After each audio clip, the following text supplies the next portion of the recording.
Fender American Professional Jaguar. So bakit ako nagkaroon ng Jaguar? Kwento muna tayong konti. Una, nag-interested ako sa Jaguar kasi hindi ko pa nasusubukan. Iba klase yung itsura niya, yung mga chrome, no? Gandang tignan. Tapos, so nakasubok ako ng Esquire na vintage modified na surf green. Gandang-ganda ako doon. So sabi ko, gusto ko talaga ng Jaguar. So bumili ko ng Japan MIJ na Jaguar. Kay ano ko nakuha yun Alvin Nunez.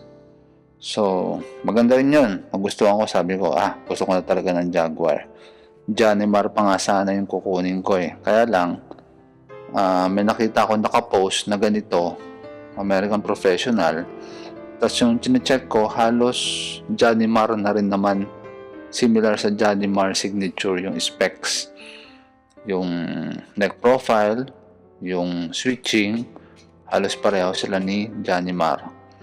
Tapos, dati hesitant ako sa pickups niya kasi V-mod pickups, no? So, ito yung bagong pickups na ginawa ng Fender for the professional. But, nung sinubukan ko, napakaganda pala ng V-mod. So, eventually, naghanap ako ng V-mod pickups. May nakita ulit ako sa marketplace para sa Strat. So, binili ko siya at ginamit ko yung V-mod sa Strat ko ngayon. So, maganda. Sulit yung V-mod pickups. Mamaya, may demo tayo dyan. So, itong gitara, 2017 yata ito. So, makinis pa siya. Yung fret life niya halos 100% pa. Halos hindi nga nagamit No, maka-close up natin. Yan. So, yan ang fret life niya. No, string, hindi ko na pinalitan yung string pero pwede pang gamitin. So, yun yung fret life niya. Tapos, as usual, may mga dumi lang. Hindi ko na ganong nalinis Palitin na natin. Ayan. So, ito yung yung bridge. Andito yung kanyang tremolo. All pads are working, switches working, hindi pa natatanggal yung sticker. Ito lang, may mga rust parts lang, kagaya dito. Yan, yung kasi sa kamay siguro, yung dating gumamit siguro. Nagpapawis ako, hindi ko ito masyadong nagamit, sa bahay lang talaga. Ayan, tapos yung V-mod pickups. May onting oxidation sa pole pieces pero baka makuha ng linis. Ayan. Ayan. Tignan nyo para makita nyo yung condition lahat. Itong pickups.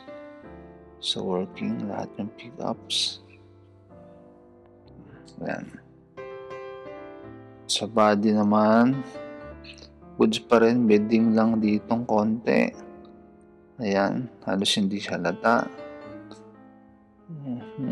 What else? Ano naman, fret life. Ayan ang kanyang fret life. Linis pa. Okay.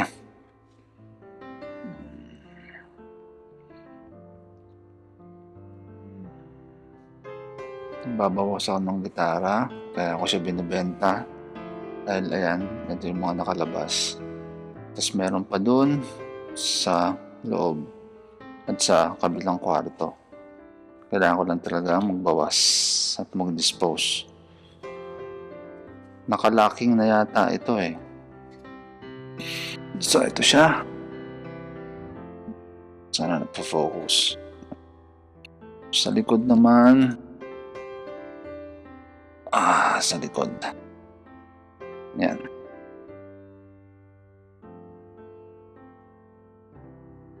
Okay, sa likod. Makinis yung likod. Alam ko merong isang ding dito Sobrang ano, hindi ko makita. Yung ba o parang pin, eto ata. Almost unnoticeable, di ko mapansin. Ayun, yata. Dito kaya. Parang bukol na pink pero makinis naman eh. Tapos Corona California. Linis lang ulit. Hindi ko lang nilinis bago binidyan eh, no? Sorry naman. Tas neck. Ang sarap ng neck nito sa atin. Ang smooth. Tapos Syrian US 2017. Tuners all working good. Maganda yung tuning stability nito. Kahit nagamitan mo ng trem. Ito, yung sa neck. Kinis. Okay. So, ayun siya. Yung fret. Sa gilid. Sige.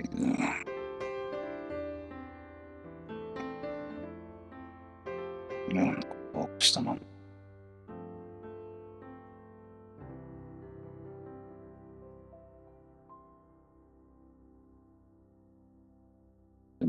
Alikabok. Gilid. Okay. Naman.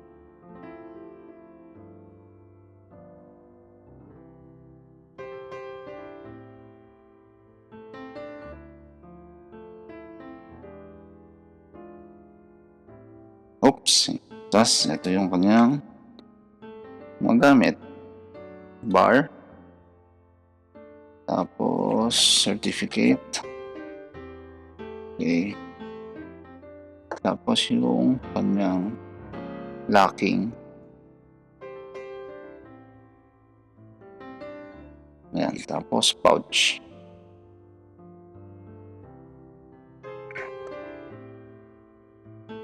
Ayan. Tapos, demo tayo ngayon.